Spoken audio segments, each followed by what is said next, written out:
लादली गेली पाहिजे, यासाठी आपण सगळेजण आग्रही तुमच्या सगळ्यांच्या बाजूने। दरम्यान शिरूर परिसरामध्ये बिबट्या जेरबंद हल्ल्याच्या परिसरातच शिरूरचा बिबट्या जाळ्यामध्ये अडकलेला आहे। बिबट्या पकडायला जवळपास 11 पिंजरे लावलेले होते आणि अखेर या बिबट्याला आता जेरबंद करण्यात आलेला आहे। या संदर्भामध्ये अधिक माहिती देतात आमचे प्रतिनिधी अमोल दरेकर सध्या आपल्या सोबत आहेत। अमोल, ज्या बिबट्याच्या जेरबंदीसाठी या ग्रामस्थांनी रास्ता रोको केलेला होता, वन विभाग सुद्धा प्रयत्न करत होतं, अखेर तो बिबट्या पकडला गेलाय, काय माहिती आहे?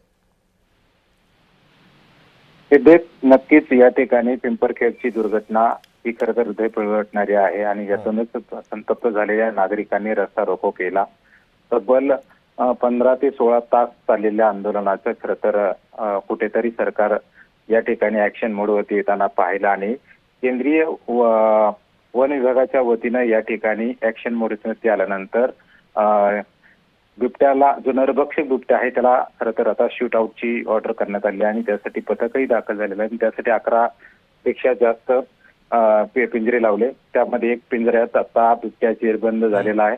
त्यानंतर वन पथकाचं त्या ठिकाणी तोच नरभक्षक आहे का याची खात्री करून या ठिकाणी पाहिलं जाणार आहे। अमोल, यामध्ये हा एकच बिबट्या तिथे परिसरामध्ये फिरत होता की अजून बिबट्यांची संख्या तिथे वाढल्याचं दिसून येत आहे?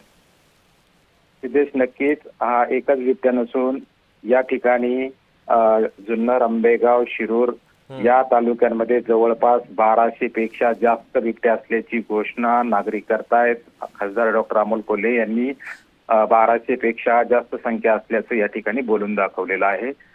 त्यामुळे या ठिकाणी या बिबट्यांचा बिमोड करण्यासाठी आज वनमंत्र्यांनी मीटिंग बोलवलेली आहे। त्यामुळे आता या सगळ्या पार्श्वभूमीवरती आता दुसरे सुद्धा बिबटे आता जेरबंद होतात का हे सुद्धा पाहणं महत्त्वाचं ठरणार आहे। धन्यवाद आपण दिलेल्या अधिक माहितीबद्दल।